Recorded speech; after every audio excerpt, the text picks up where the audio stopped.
എന്തൊക്കെയായാലും അലോകിനെതിരെ കേസ് കൊടുക്കാതെ നോക്കായിരുന്നല്ലോ.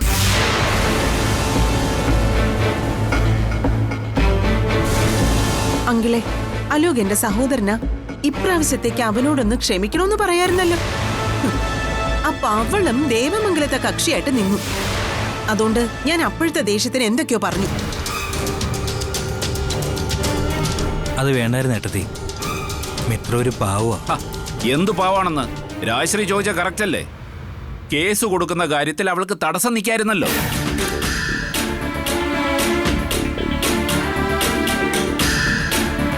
ആ മീനാക്ഷി ഇടപെട്ടോ? ഇടപെടാതിരിക്കോ? എല്ലാം ഒറ്റ സെറ്റല്ലേ? അവൾ എന്നെ പറഞ്ഞു, തിരിച്ച് ഞാനും പറഞ്ഞു. നിനക്ക് അവളുടെ ചെകിടടച്ചൊന്ന് കൊടുക്കായിരുന്നില്ലേ? നമ്മുടെ കമ്പനി പൂട്ടിക്കാൻ നോക്കുന്നവളാ മീനാക്ഷി. കൊടുക്കുമായിരുന്നു. അമ്പലത്തിൽ പോയിട്ട് വരുന്ന വഴിയായി പോയി. കോടതി അലോകിനെ ശിക്ഷിച്ച അന്നറിയും ഈ രാജശ്രീ ആരാണെന്ന്. ദേവമംഗലത്തെ ഒറ്റ എണ്ണത്തിനെ ഞാൻ വെച്ചേക്കില്ല.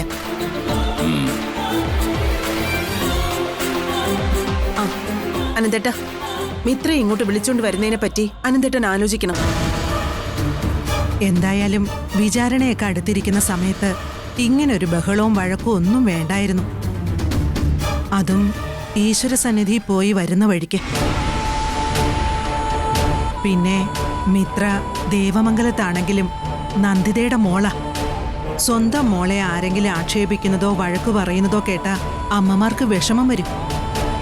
ആ വിഷമം നന്ദിതയ്ക്കും വന്നു. അതിന് കുറ്റമൊന്നും പറയണ്ട. നിങ്ങൾക്ക് ബാലനോട് ദേഷ്യം ഉണ്ടെങ്കിൽ ബാലനോട് തീർക്കണം. അല്ലാതെ മിത്രയോടും മീനാക്ഷിയോടും ഒക്കെ വഴക്കുണ്ടാക്കുന്ന എന്തിനാ? ഇക്കാര്യം ഞാൻ എന്നേ പറയുന്നതാ. അച്യുതന് ദേഷ്യം വരണ്ട. രാജശ്രീ മിത്രയോട് ബഹളം വെച്ചു പറഞ്ഞപ്പോ എനിക്കും വല്ലാത്ത വിഷമം തോന്നി. അവളിതിൽ എന്തു പിഴച്ചു? ഓ, അത് ശരി. മിത്രയ്ക്ക് വേദനിച്ച ഏട്ടന് വിഷമാവും. അതേ അവസ്ഥ തന്നെ ഏട്ടാ എനിക്കും. എന്റെ രക്തത്തിൽ പറഞ്ഞ അലോക് ജയിലില്ല. ഏട്ടന്മാരെ, അത് വിട്ടേക്ക്. കോടതിയിൽ കേസെടുക്കാൻ കുറച്ച് ദിവസമേ ഉള്ളൂ. കേസ് ജയിക്കാനുള്ള കാര്യങ്ങളൊക്കെ നോക്ക്. അച്യുതാ, നമുക്ക് അതിനെക്കുറിച്ച് ആലോചിക്കാം.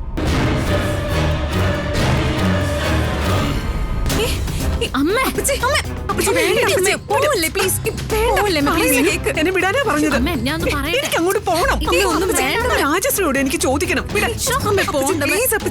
ഒന്നും വേണ്ട. അമ്മയുടെ സ്വഭാവം അപ്പച്ചിക്ക് നന്നായിട്ട് അറിയാവുന്നതല്ലേ? അവളുടെ സ്വഭാവം എനിക്ക് അറിയാം. പക്ഷേ എന്റെ സ്വഭാവം അവൾക്ക് അറിയില്ല. അത് ഞാൻ അറിയിച്ചു കൊടുക്കാം. അവളുടെ മോൻ കേസ് കുടുങ്ങിയെങ്കിലേ അത് അവന്റെ കയ്യിലിരിപ്പാ. അതിന്റെ ദേഷ്യം നമ്മുടെ മോളോടാണോ തീർക്കേണ്ടത്? അമ്മേ, പറയേണ്ടതൊക്കെ ഞാൻ കൃത്യമായിട്ട് പറഞ്ഞിട്ടുണ്ട്. അതുകൊണ്ട് ഇനി ബഹളം വേണ്ട. എന്തിനാ മീനാക്ഷി ചേച്ചി അമ്പലത്തിൽ നടന്ന കാര്യങ്ങളൊക്കെ അമ്മയോട് പറയാൻ പോയത്? എന്താ വിഷമിച്ചിരിക്കുന്നതെന്ന് അമ്മ ഇങ്ങനെ ചോദിച്ചോണ്ടിരുന്നപ്പോ ഞാൻ അറിയാതെ പറഞ്ഞു പോയതാ. അല്ല, ഇപ്പൊ തന്നെ എനിക്ക് ചോദിക്കണം. അമ്മ പോണ്ടമ്മ. ഈശ്വര, അടുത്ത പുലിവാലം വന്നു.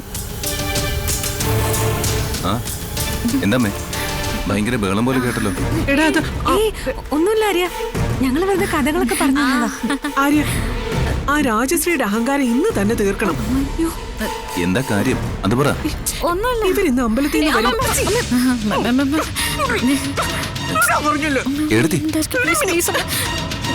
മിത്ര ആക്ഷേപിച്ചു.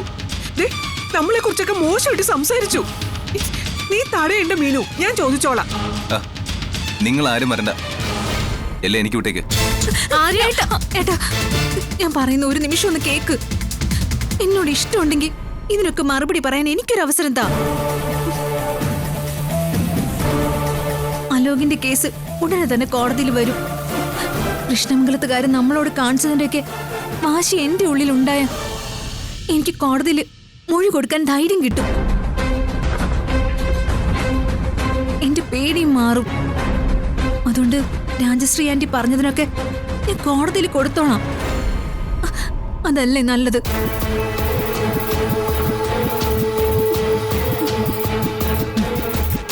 കൊടുകൈ, ഇതാണ് ഏറ്റവും പക്വതയുള്ള തീരുമാനം. അല്ല അപ്പച്ചി, ആര്യ, നിങ്ങൾക്ക് എല്ലാവർക്കും എന്നോടുള്ള സ്നേഹം എനിക്ക് മനസ്സിലായി. പക്ഷേ നമുക്കൊക്കെ വേണ്ടി അനുശ്രീ പകരം ചോദിക്കട്ടെ.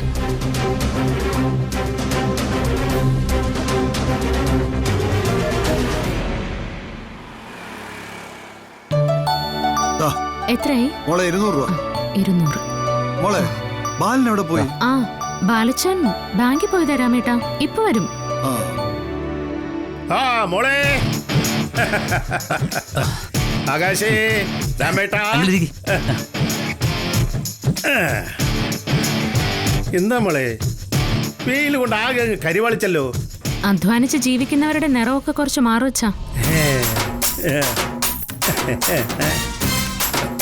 അങ്കിളെ, ആ സ്ഥലം നോക്കിയായിരുന്നോ?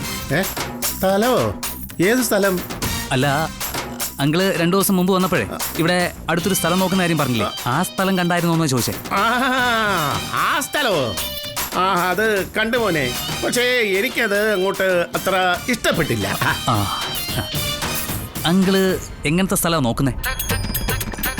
ഞാൻ ഈ റോഡ് സൈഡിനോട് ചേർന്നുള്ള പ്രോപ്പർട്ടി ആയിരിക്കണം, അങ്ങനെ ഒരു സ്ഥലമാണ് നോക്കുന്നത്. അങ്ങനെയാണെങ്കിൽ എനിക്കറിയാവുന്നൊരു സ്ഥലം കിടപ്പുണ്ട്, റോഡ് സൈഡിൽ തന്നെ. ആണോ? അങ്ങനെ ഒരു സ്ഥലം ഉണ്ടോ മോനെ? ഓ, ഞാൻ തിരക്കി നടക്കുന്നതും അങ്ങനെ ഒരു സ്ഥലമാ മോനെ. എൻ്റെ ഒരു ഫ്രണ്ടിന്റെ സ്ഥലമാണ്. ആഹാ, മോന്റെ സുഹൃത്തിന്റെ ആണെങ്കിൽ നമുക്ക് പിന്നെ ഒന്നും നോക്കാനില്ല, നമുക്ക് അവനെ ഒന്ന് സഹായിക്കാനും പറ്റുമല്ലോ. അല്ല, അവൻ ഇച്ചിരി സാമ്പത്തിക പ്രശ്നത്തിലാ. സത്യം പറഞ്ഞ ഞാനേ കട തുറക്കാനായിട്ട് അവന്റെ കയ്യിൽ നിന്ന് കുറച്ച് പൈസ വാങ്ങിയിരുന്നു. അവനിപ്പോ കുറച്ച് ഫിനാൻഷ്യൽ ഇഷ്യൂസ് ഫേസ് ചെയ്യാം. ഈ സ്ഥലം ഒന്ന് വിറ്റ് കിട്ടിയാ അത് അവനൊരു ആശ്വാസവും. പിന്നെന്താ, ഞാൻ ആ സ്ഥലം നോക്കാം.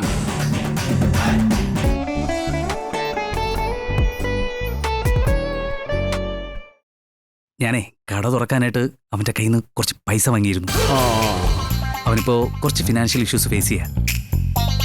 ഈ സ്ഥലം ഒന്ന് വിറ്റ് കിട്ടിയാ അത് അവനൊരു ആശ്വാസവും. പിന്നെന്താ, ഞാൻ ആ സ്ഥലം നോക്കാം. എനിക്ക് ഇഷ്ടപ്പെട്ട് കഴിഞ്ഞാൽ സ്ഥലത്തിന്റെ ഫുൾ എമൗണ്ടും അപ്പൊ തന്നെ കൈമാറാം. അല്ലാതെ അഡ്വാൻസ് കൊടുത്തു കഴിഞ്ഞാൽ 6 മാസം കഴിഞ്ഞ് ബാക്കി കൊടുക്കുന്ന പരിപാടിയൊന്നും എനിക്ക് ഇഷ്ടമല്ല. സ്ഥലം എനിക്ക് ഇഷ്ടപ്പെട്ടാൽ പിറ്റേന്ന് രജിസ്ട്രേഷൻ. അങ്കിളെ, ഇത് അങ്കിളിന് ഇഷ്ടപ്പെടാൻ സാധ്യതയുള്ള സ്ഥലമാണ്. ആകാശേ, പച്ചക്കറിയിലോട് ഉടനെ കൊടുത്തുവിടണ്ടേ?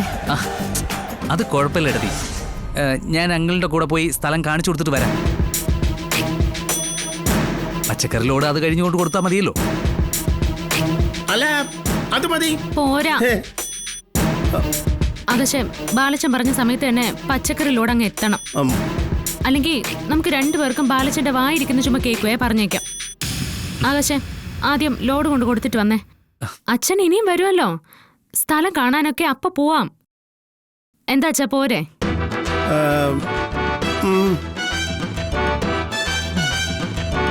കണ്ടവനെ, ഇതാ എന്റെ മോളുടെ പ്രത്യേകത. ഒരു കാര്യം അവളെ ഏൽപ്പിച്ചാൽ ഉത്തരവാദിത്വത്തോടെ അവൾ ചെയ്യും. ഞാൻ എന്തായാലും ഇനിയും വരുമല്ലോ, സ്ഥലം വേണമെങ്കിൽ അപ്പം നമുക്ക് പോകാം. ഇപ്പോ പച്ചക്കറി ലോഡ് കൊടുത്തയക്കേ. മോനെ, ഒരു ബിസിനസിന്റെ വളർച്ച എന്ന് പറയുന്നത് കൃത്യനിഷ്ഠയും ഉത്തരവാദിത്വവും സത്യസന്ധതയുമാണ്. ഈ 3 ഗുണങ്ങൾ ഒരിക്കലും മറക്കരുത്. എന്നാ അങ്ങനെ ആയിക്കോട്ടെ. അടുത്ത തവണ അങ്കിൾ വരുമ്പോ നമുക്ക് ആ സ്ഥലം പോയി കാണാം. 3 ഒന്നുകൊണ്ടും പേടിക്കണ്ട. ആ സ്ഥലം ഞാൻ ഉദ്ദേശിക്കുന്ന കാര്യത്തിൽ നിന്ന് പറ്റിയതാണെങ്കിൽ നമുക്ക് പെട്ടെന്ന് രജിസ്ട്രേഷൻ നടത്താം. ശരി അങ്കിളെ, എടതി ഞാൻ പോയിട്ട് വരാം. എന്നാ പിന്നെ നിങ്ങൾ അച്ഛനും മോളും സംസാരിച്ചിരിക്കും, ഞാൻ പോയൊരു ചായ കുടിച്ചിട്ട് പോയിട്ട് വരാം ഏട്ടാ. ചായ വാങ്ങിക്കണോ 2 പേർക്കും? വേണ്ട രാമേട്ടാ, ഞാൻ ചായ കുടിച്ചല്ലേ ഉള്ളൂ. അച്ഛനാണെങ്കിൽ ചായ കുടിക്കത്തില്ല. എന്നാ ശരി, ഞാൻ പോയിട്ട് വരാം.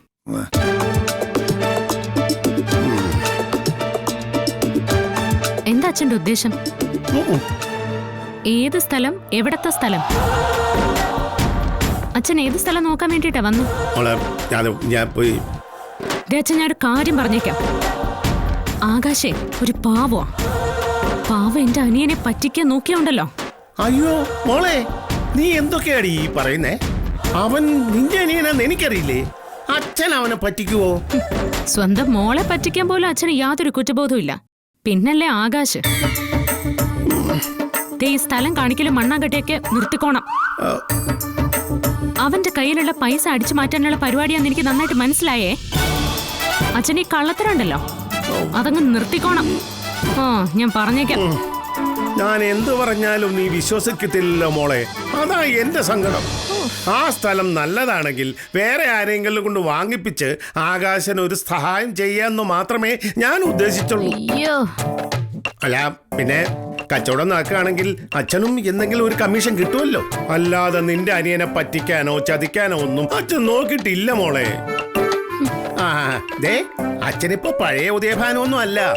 പക്ഷേ മോൾ ഇപ്പോഴും അച്ഛനെ അങ്ങനെ തന്നെയാ കാണുന്നത്. മോളെ 2 കിലോ അരി ഇപ്പൊ എടുത്തരാം ചേച്ചി.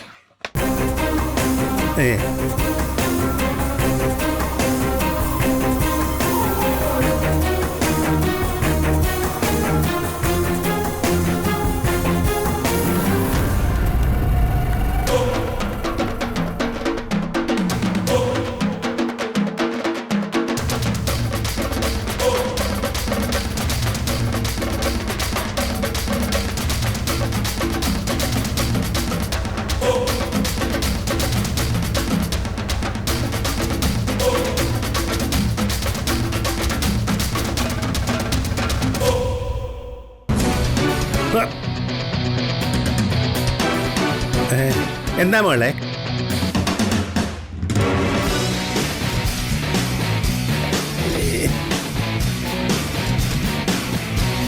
വേറൊന്നും വേണ്ടല്ലോ ചേച്ചി. 70.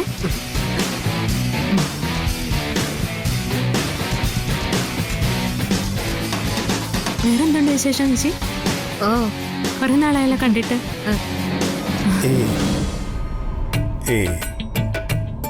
ചേച്ചി ശരി എന്നാ.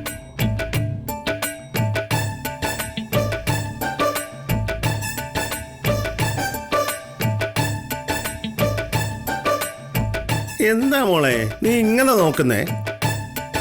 അച്ഛന് മൊത്തത്തിലൊരു കള്ളലക്ഷണം ഉണ്ടല്ലോ. എന്ത് ചെയ്യാനാ, അത് ജന്മനാ കിട്ടിയതല്ലേ.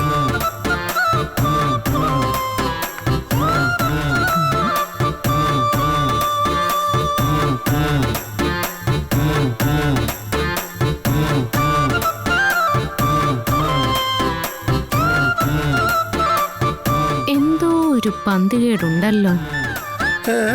ഒരു പന്തികേടുമില്ല. അല്ല മോളെ, നിന്നെ കാണാനുള്ള ആഗ്രഹം കൊണ്ടല്ലേ അച്ഛൻ ഇങ്ങോട്ട് വരുന്നത്. ആ അച്ഛനോട് ഇങ്ങനെയൊക്കെ ആണോ സംസാരിക്കുന്നത്? ഒരു അച്ഛന്റെ മനസ്സ് വേദനിപ്പിക്കുന്നത് ശരിയാണോ മോളെ? അതിനിപ്പോ അച്ഛൻ ഇത്രയ്ക്ക് അങ്ങോട്ട് വേദനിക്കാൻ വേണ്ടി മാത്രം ഞാനൊന്നും പറഞ്ഞില്ലല്ലോ. മോളെ, അച്ഛൻ കള്ളത്തരങ്ങൾ കാണിച്ചിട്ടുണ്ട് എന്ന് വെച്ച് സ്വന്തം മോളൊരു കള്ളനോട് സംസാരിക്കുന്ന പോലെ അച്ഛനോട് സംസാരിച്ചാൽ ഏതെങ്കിലും ഒരു അച്ഛന് സഹിക്കാൻ പറ്റുമോ?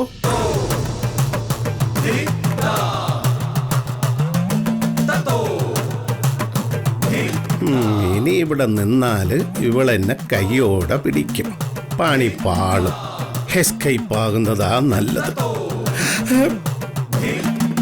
അല്ല അച്ഛാ, ഞാനൊന്നും പറഞ്ഞില്ലല്ലോ. അച്ഛൻ നിക്ക്. വേണ്ട മോളെ, അച്ഛൻ പോവുക. അച്ഛാ, ഓ അച്ഛൻ നിക്ക്.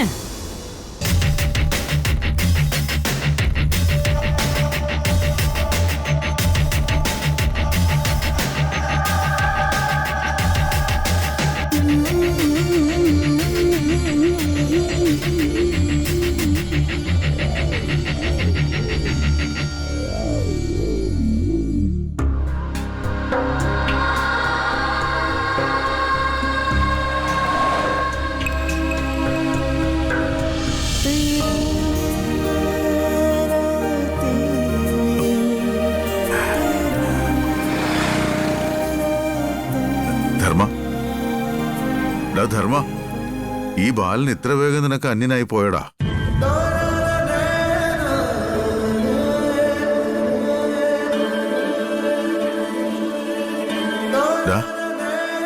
എത്ര നാള് നീ ഇങ്ങനെ എന്നെ ഒഴിവാക്കി നടക്കും? തെറ്റാണ്. ദേ, നിന്നോട് ഒരിക്കലും ചെയ്യാൻ പാടില്ലാത്ത തെറ്റാ ഞാൻ ചെയ്തത്.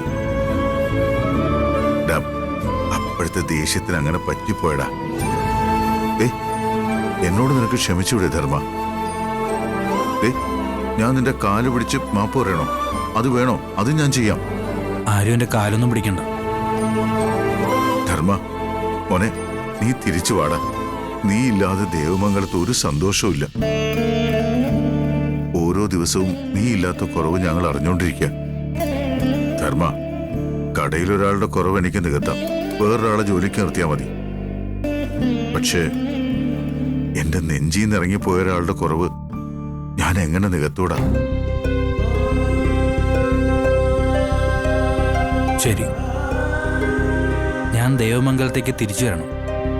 അതാണല്ലോ അളിയന്റെ ആവശ്യം. ആ അതെ, തിരിച്ചു വരാം. ഓ, പക്ഷേ അതിനു മുമ്പ് എനിക്ക് 1-2 കാര്യങ്ങൾ അറിയണം. നിനക്ക് എന്താ അറിയേണ്ടത്? ആ 25,000 രൂപ മോഷ്ടിച്ചത് ഞാനല്ല എന്ന് അളിയന് ബോധ്യപ്പെട്ടോ? ആ, എനിക്ക് ബോധ്യപ്പെട്ടു. അപ്പൊ ആ പണം എടുത്തത് ഞാനല്ല എന്ന് അളിയന് ബോധ്യമായി. എങ്ങനെയാ ബോധ്യമായേ?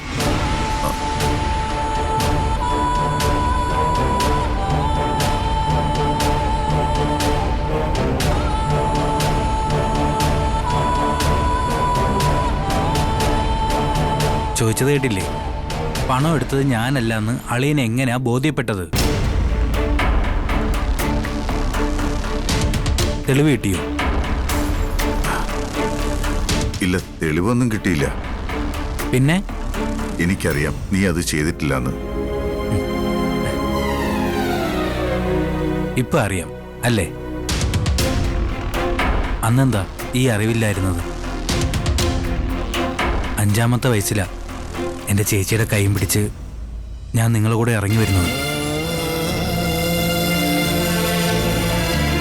അന്നു മുതൽ നിങ്ങളെ ഞാൻ അളിയൻ്റെ സ്ഥാനത്തല്ല കണ്ടിട്ടുള്ളത്, എൻ്റെ അച്ഛൻ്റെ സ്ഥാനത്താണ്. ഇത്ര നാള് നിങ്ങളെ വിശ്വസിച്ച് നിങ്ങളെ കൂടെ ജീവിച്ച എന്നെ കള്ളനാക്കാൻ നിങ്ങൾക്ക് ഒരു നിമിഷം മതിയായിരുന്നു. പക്ഷെ അതിൻ്റെ പേരിൽ ഞാൻ അനുഭവിച്ച വേദന, ആ വേദന മാറാൻ ഒരു ജന്മം മതിയാവോ?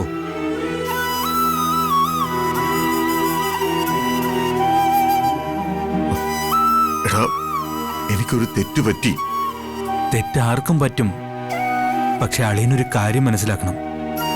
ഈ വിശ്വാസം എന്ന് പറയുന്നതേ ഒരു തവണ നഷ്ടപ്പെട്ട പിന്നെ അത് പഴയതുപോലെ തിരിച്ചു കിട്ടില്ല. ഞാൻ ആ വീട്ടിലേക്ക് തിരിച്ചു വന്നാൽ പോലും നിങ്ങൾക്ക് എന്നെ കള്ളനെന്ന രീതിയിലേ കാണാൻ പറ്റൂ. ഇനി ആ വീട്ടിലോ കടയിലോ എന്തെങ്കിലും ഒരു മോഷണം നടന്നാൽ അവിടെയുള്ള നിങ്ങളടക്കമുള്ളവർ സംശയത്തോടെ ആദ്യം നോക്കുന്നതേ എന്നെ ആയിരിക്കും. എന്താ അല്ലാന്ന് പറയാമോ? എന്നെപ്പോലൊരു പാവപ്പെട്ടവനെ തകർക്കാൻ ആ ഒരു നോട്ടം മതി. ഇല്ലടാ മോനെ, എല്ലാവർക്കും അറിയാം നീ അത് ചെയ്തിട്ടില്ലെന്ന്. എടാ, ദേവമംഗലത്തേക്ക് നീ തിരിച്ചു വരണോടാ. ദേവമംഗലത്ത് നീ ഇല്ലാതെ സന്തോഷവും സമാധാനവും ഉണ്ടാകില്ല മോനെ. ദേവമംഗലത്തിന്റെ സന്തോഷവും സമാധാനവും ഒന്നും ഇപ്പൊ എന്റെ വിഷയമല്ല. എന്റെ വീട് കൃഷ്ണമംഗലോ. അവിടെ എന്റെ ഏട്ടന്മാരുടെ കൂടെ സന്തോഷമായിട്ട് ഞാൻ ജീവിക്കുന്നുണ്ട്. ഇത് ഞാൻ ഒരുപാട് നാളുമുമ്പ് ചെയ്യേണ്ടതായിരുന്നു. എന്നെപ്പോലുള്ള മണ്ടന്മാർക്ക് ഈ ബുദ്ധി വരുന്ന വൈകിയായിരിക്കുമല്ലോ. ധർമ്മനിപ്പോ തലയ്ക്ക് വെളിവും ബുദ്ധിയും വന്നു. അങ്ങനെ വിചാരിച്ചാൽ മതി. മോനെ ധർമ്മ,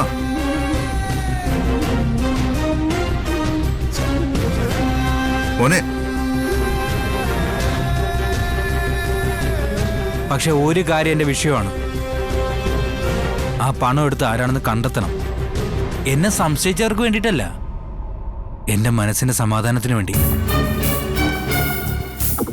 ആ പണം മോഷ്ടിച്ചത് ആരാണെന്ന് ആദ്യം അറിയട്ടെ.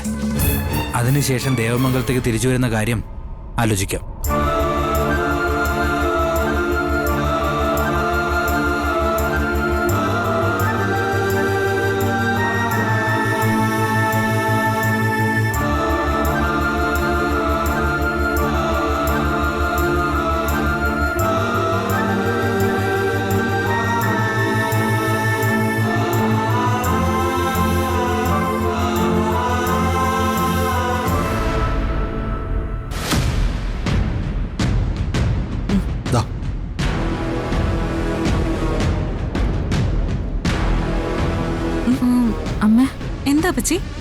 അറിയില്ല, ഒരു രജിസ്റ്റർ വന്നതാ. നോക്കട്ടെ, ഇങ്ങ തന്നെ.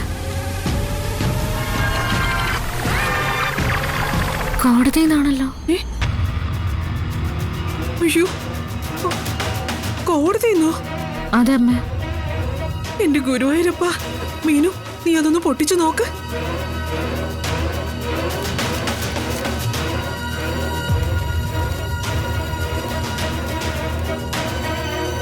അമ്മേ, ഇതൊന്ന് പിടിച്ചേ.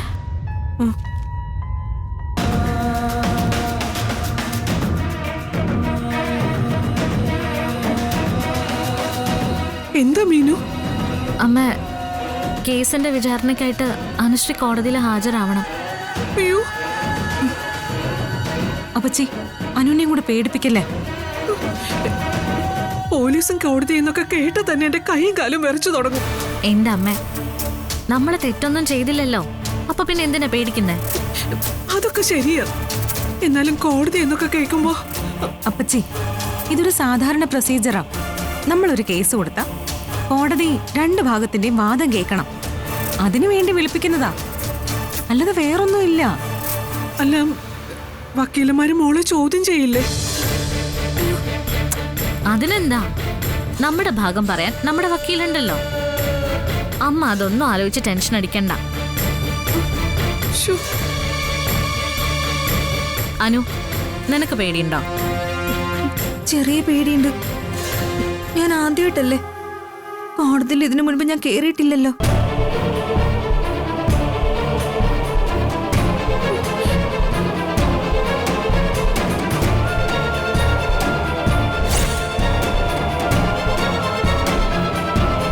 അപ്പച്ചി, അനുമോള് നാളെ കോടതിയിൽ ഹാജരാവണം. അനുവിന് യാതൊരു ഭയവുമില്ല.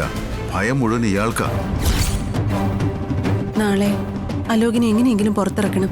ബാലൻ അവൾക്ക് ധൈര്യം കൊടുക്കും. എന്റെ മകൾക്ക് നീതി കിട്ടാൻ അവസാനം വരെ ഞാൻ അവളുടെ കൂടെ നിൽക്കുമേ. അലോക് ചെയ്ത തെറ്റിന് നിയമം തീരുമാനിക്കുന്ന ശിക്ഷ അവൻ അനുഭവിക്കണം.